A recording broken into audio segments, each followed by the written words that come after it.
สวัสดีท่านผู้ชมที่เคารพนำท่านผู้ชมมาติดตามข่าวกีฬารัฐบาลลาวจัดพิธีสรุปผลสำเร็จประดับเหรียญไซพัฒนามอบใบย่องยอและโล่เกียรติคุณให้แก่ภาคส่วนต่างๆที่ให้การสนับสนุนการแข่งขันกีฬาปิงปองชิงแชมป์เยาวชนวัยหนุ่มระดับโลกรายการ WTT Youth Contender เวียงจันทร์ปี 2024 ผ่านมาพิธีดังกล่าวจัดขึ้นในต้นเดือนเมษายนปีนี้ที่นครหลวงเวียงจันทร์โดยมีท่านรองศาสตราจารย์ปริญญาเอกพุทธสิมมาลาบงศ์รัฐมนตรีกระทรวงศึกษาธิการและกีฬาประธานคณะกรรมการโอลิมปิกแห่งชาติลาวท่านนางแสงเดือนล่าจันทบูรณ์ประธานสหพันธ์กีฬาปิงปองแห่งชาติลาวพร้อมด้วยคณะนำที่เกี่ยวข้องผู้ให้การสนับสนุนครูฝึกนักกีฬาและสื่อมวลชนเข้าร่วมการแข่งขันครั้งนี้มีนักกีฬา200กว่าคนจาก14ประเทศและเขตแคว้นเข้าร่วมสิ่งใส่12รายการประกอบมีหญิงเดียวชายเดียวอายุบ่เกิน11ปีบ่เกิน13ปีบ่เกิน15ปีบ่เกิน17ปีบ่เกิน19ปีพร้อมกันนี้ก็มีครูผสมอายุบ่เกิน15ปีและบ่เกิน19ปีผ่านการแข่งขันนักกีฬาจากไต้หวันได้9แชมป์รองแชมป์3รายการและอันดับที่3 9รายการของอันดับที่1เป็นปีที่2ติดต่อกันที่2เป็นของสาธารณรัฐเกาหลีได้แชมป์2รายการอันดับ3 รายการที่3ฮ่องกงได้แชมป์1รายการรองแชมป์2รายการและอันดับที่3 5รายการที่4สิงคโปร์ได้ที่2 1รายการและที่3 1รายการที่5เวียดนามได้อันดับที่3 2รายการและที่6ร่วมประกอบมีโคลอมเบียอินเดียมาเลเซียและไทยได้ที่3ชาติละ1รายการส่วนนักกีฬาลาวดีสุดแมนเพชรสมัยกิญญาวงศ์เข้ารอบ16คนสุดท้ายประเภทหญิงเดียวอายุบ่เกิน15ปีเท่าสุขพโชคสุภาวงศ์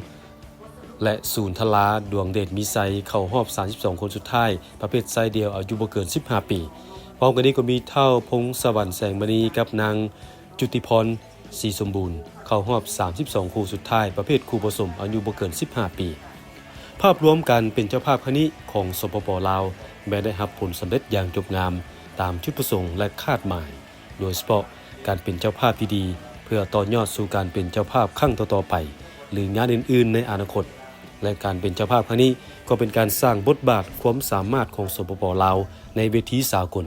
ทั้งเป็นการสร้างโอกาสให้นักกีฬาปิงปองลาวได้ทดสอบฝีมือยกระดับความสามารถของตนให้สูงขึ้นเพื่อให้เทียมทันกับภาคพื้นและสากลซึ่งผลสำเร็จที่ได้มาครั้งนี้แม่นย้อนความสามัคคีของทุกภาคส่วนทางภาครัฐและเอกชนที่ให้การสุกยู่สนับสนุนเฮ็ดให้งานครั้งนี้เกิดขึ้นและบรรลุผลสำเร็จอย่างจบงามดังนั้นรัฐบาลลาวก็คือกระทรวงศึกษาธิการและกีฬา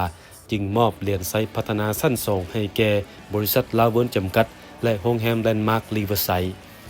มอบเหรียญการพัฒนาให้แก่ธนาคารอุตสาหกรรมและการค้าจีนจำกัดประจำนครหลวงเวียงจันทร์